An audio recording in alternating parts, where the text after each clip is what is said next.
Eustaquio, 15 siglos de una trayectoria, por el espíritu de Caïbar Sutel y Abel Glaser. Tercera parte, El camino de la regeneración, año 1502 al 1945.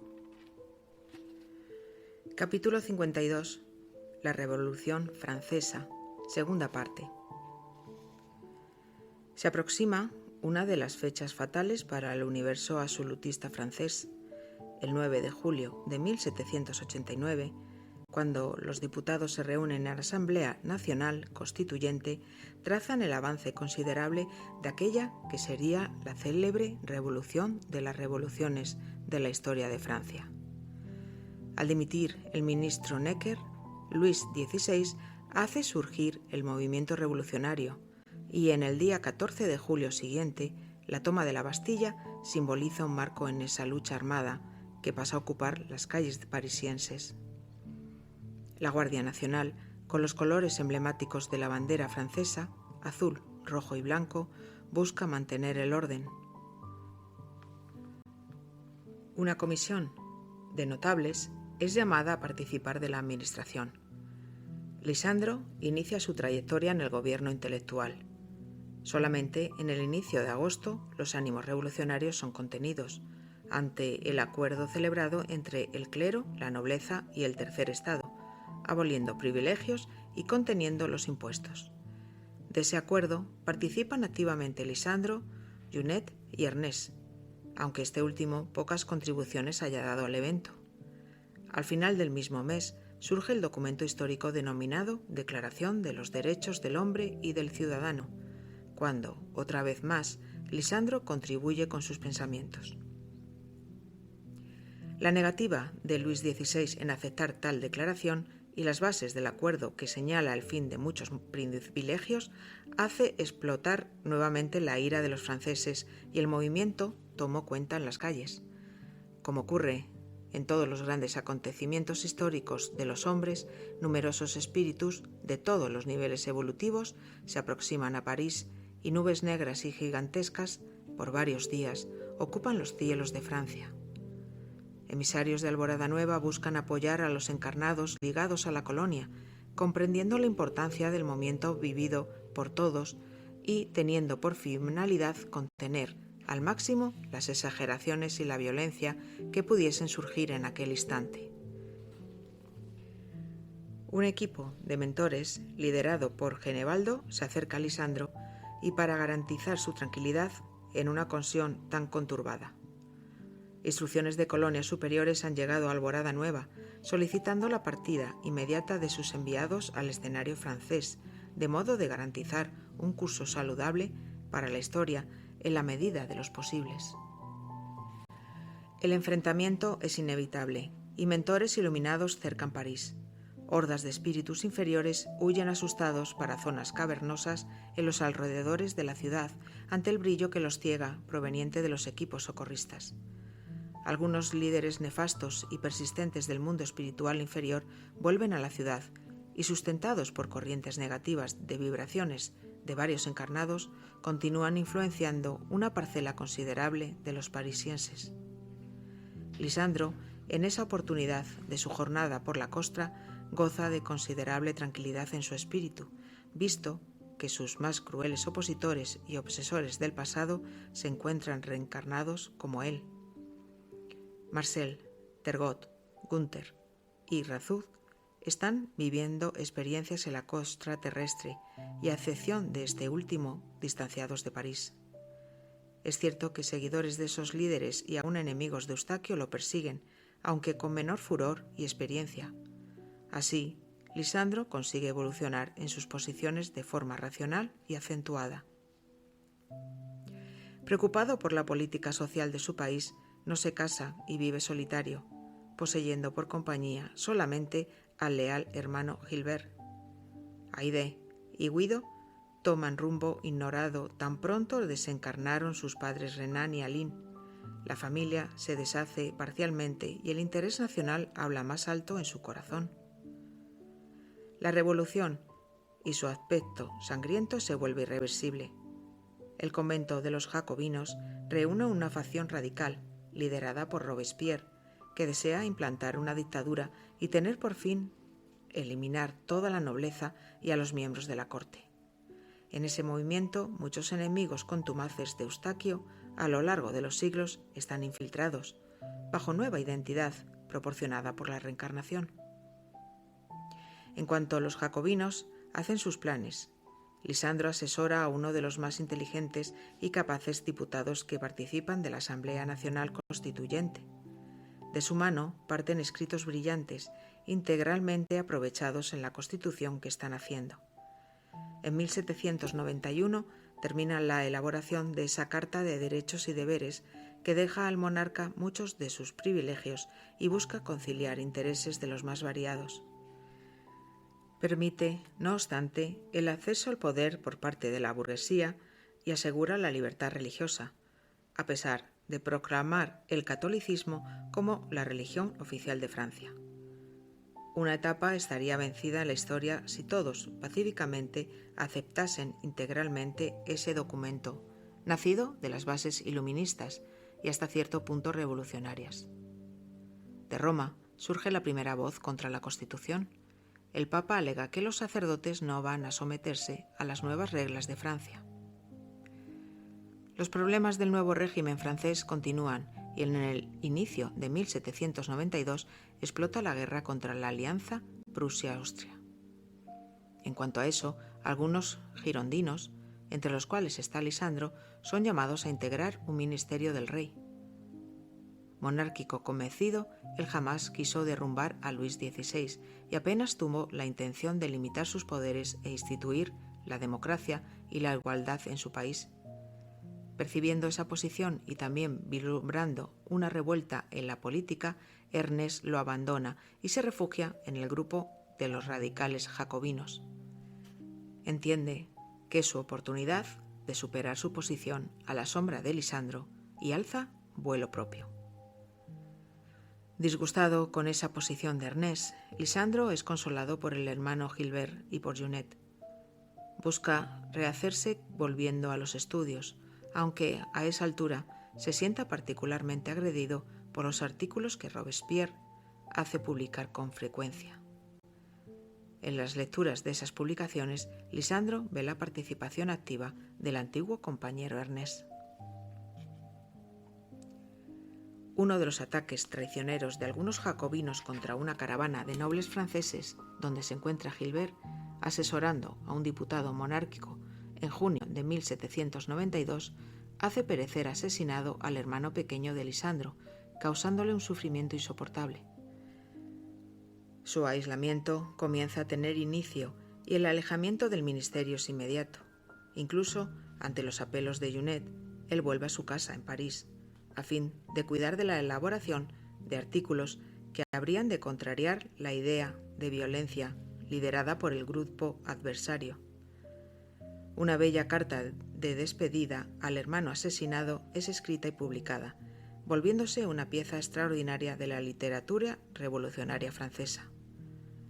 Apartado de la nobleza, del clero, de los intelectuales y del gobierno, él pasa a reflexionar sobre la razón de la existencia del ser humano y también al respecto del enfrentamiento entre la riqueza material y los valores del espíritu. Permite en esa fase la aproximación mayor del mentor y amigo Genevaldo. Ajenos a tales posturas de Lisandro, sus adversarios jacobinos y su antiguo compañero Ernest persisten en atacarlo seguidamente por todos los medios posibles de divulgación de ideas. El ápice de su inconformismo, entre tanto, ocurre el día 21 de enero de 1793, cuando el rey Luis XVI termina guillotinado. El acusador mayor del monarca fuera Robespierre, asesorado por las consideraciones traicioneras de Ernest. Decide entonces apartarse de París, dirigiéndose para un monasterio benedictino, con el cual mantenía contacto amistoso, compuesto por monjes desvinculados de la traicionera estructura de la Iglesia Católica y volviendo al cultivo del amor y de la caridad. Nota del autor material. Los jacobinos representan un grupo formado en Francia por los revolucionarios exaltados, partidarios de Robespierre fechado en 1794. Los girondinos son el célebre partido político de la Revolución Francesa, formado casi todo por diputados del sur de Francia. Los girondinos se opusieron a las matanzas de septiembre y se negaron a votar la muerte del rey. Fueron casi todos decapitados en octubre de 1793.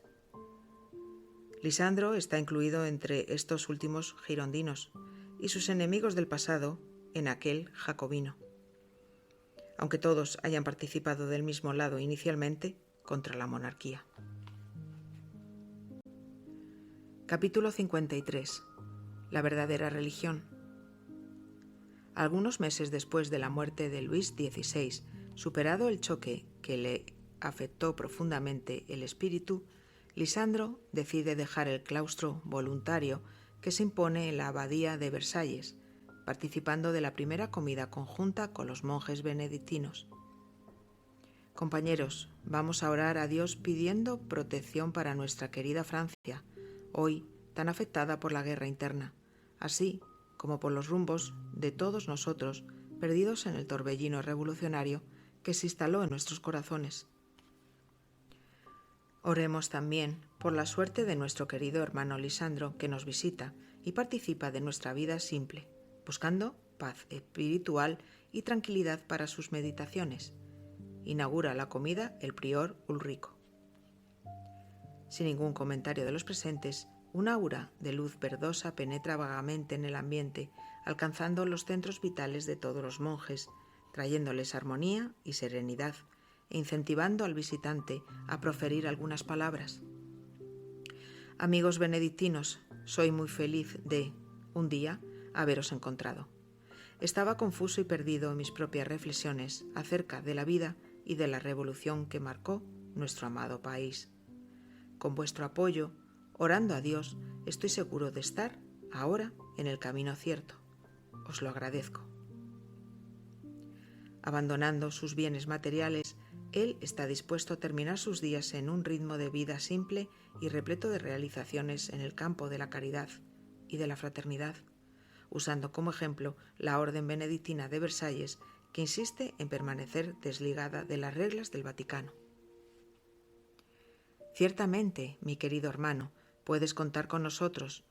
Nos diferenciamos de otras órdenes religiosas y hasta incluso dentro de los benedictinos formamos un grupo extraño. Apartándonos de las riquezas materiales y adoptando una vida modesta, pero plena de envolvimiento espiritual y rica de amistad y devoción a Dios. No es que condenemos a aquellos que posean algún bien o aprecien los valores de la materia, pero somos claros en considerar la prevalencia del espíritu sobre el cuerpo y, por encima de todo, de Dios sobre todas las cosas.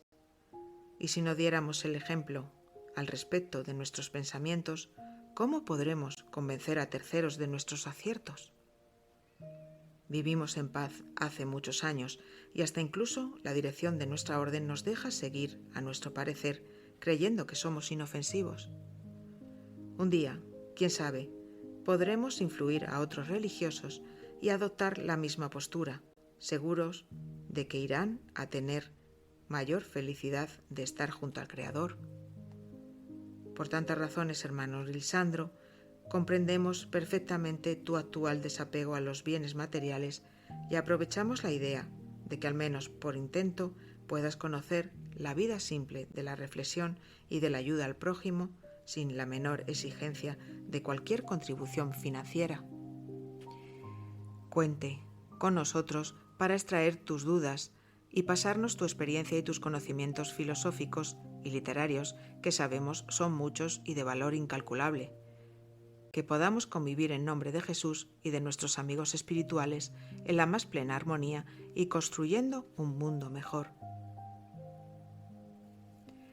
Sosegando su interior, el visitante llora algunos minutos en silencio, recibiendo la solidaridad de los monjes presentes. La primera semana después de haber dejado la reclusión transcurre rápida, en cuanto los benedictinos le muestran todo el monasterio y le indican su rutina y su estructura de trabajo. Los domingos salen todos juntos y van por los mercados de París distribuyendo alimentos y animales, originarios de sus propias plantaciones y creaciones, sin recibir a cambio ningún pago, a no ser calurosos agradecimientos del fondo de alma. Muchas gracias, gracias a Dios, Dios le pague, Dios te ayude, entre otros. Lisandro se siente renovar íntimamente y hasta incluso las vestiduras de hidalgo poco a poco ceden espacio para las vestiduras simples de los monjes. Casi fascinados, si no fuese por los benedictinos, ellos constituyen la alegría de muchas villas y de sus miserables habitantes cuando pasan cantando himnos de lor a Dios y ejercitando la caridad por Jesús, predicada sin ningún apego al materialismo. El ejemplo conquista el corazón entristecido de Lisandro y su semblante refleja la alegría de una nueva desvelada a su alrededor. Volviendo al monasterio, él hace una serie de indagaciones al prior. Hermano, permítame preguntarle, ¿cómo podéis sobrevivir sin la ayuda financiera de la comunidad? Yo jamás vi una orden religiosa que no aceptase donativos. Nosotros aceptamos donativos. ¿Cómo? Yo no vi a nadie pidiendo alguna contribución en los mercados. No se trata de recibir dinero o metales preciosos como hacen otras órdenes a las cuales tú te referiste.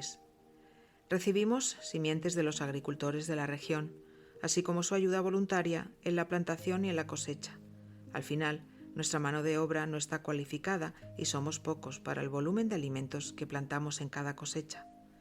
Además de eso, recibimos animales reproductores para mantener activo nuestro rebaño. Con eso conseguimos mantener no solo la despensa del monasterio abastecida, así como también nos posibilita la distribución gratuita en los mercados libres. ¿Lo entiendes? Cada vez más maravillado, él pasa a comprender que no todas las parcelas de la Iglesia son materialistas y manipulan a los fieles en beneficio propio. Agradece a Dios la oportunidad de conocer una amplia verdad a ese respecto, lo que siempre deseó. ¿No tienes miedo de perder el cargo de prior? ¿No temes al Vaticano? Amigo, después de la muerte se vuelven los papas mariposas y los reyes ácaros. Es frase célebre de los religiosos más esclarecidos. Eso quiere decir que, al cruzar la frontera de la vida material, retornando a la patria del espíritu, el hombre pierde la majestad y el manto sacerdotal. No hay papas o reyes después de la muerte. Luego no debemos dar satisfacciones a nuestros buenos actos, a no ser a Dios. Muchas veces aquel que fue noble en esta vida será el más vil de los seres en el plano de la verdadera existencia. ¿Qué miedo podríamos tener de papas o reyes? Tememos solamente no cumplir nuestra misión de amor y ayuda al prójimo. Lisandro pasa meses felices aprendiendo y meditando juntamente con los benedictinos y transmitiéndoles sus conocimientos filosóficos y su cultura general en cuanto a la literatura francesa. Enfermo, entra en el año de 1794, con especial convicción de que deberá dejar el plano material brevemente. Imposibilitado de acompañar a los monjes en las tareas caritativas por las villas de la región, Lisandro se retira para el bosque situado en los alrededores de la abadía en una soleada mañana, poniéndose a meditar.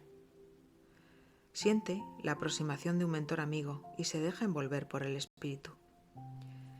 En poco tiempo percibe que es el momento de su desligamiento de la materia y con suavidad cierra los ojos definitivamente, volviéndolos a abrir después en el mundo de la verdadera vida. Nota del autor espiritual.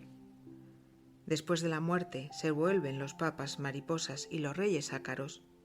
Esa frase se volvió famosa entre los religiosos franceses que estudiaban la vida después de la muerte, no creyendo que el poder y la riqueza material fuesen determinantes para conquistar el lugar en el cielo, al lado de Dios. Tenían por ideal la revalorización del espíritu y sus cualidades, despreciando los títulos y la posición, aun tratándose del sumo pontífice o de los monarcas. La frase, como se puede notar, fue idealizada ante la rima proporcionada por el idioma francés. Luego la traducción literal no parece tener el nexo lógico esperado. Entendiendo no obstante la intención expuesta por la afirmación en sí misma, contundente para la época, se percibe la importancia de mencionarla en obra y en francés. No hay registro de quien la pronunció por primera vez, aunque algunas obras de la literatura francesa de autores reconocidos mundialmente, como Víctor Hugo, algunos de sus personajes la mencionen, no por casualidad.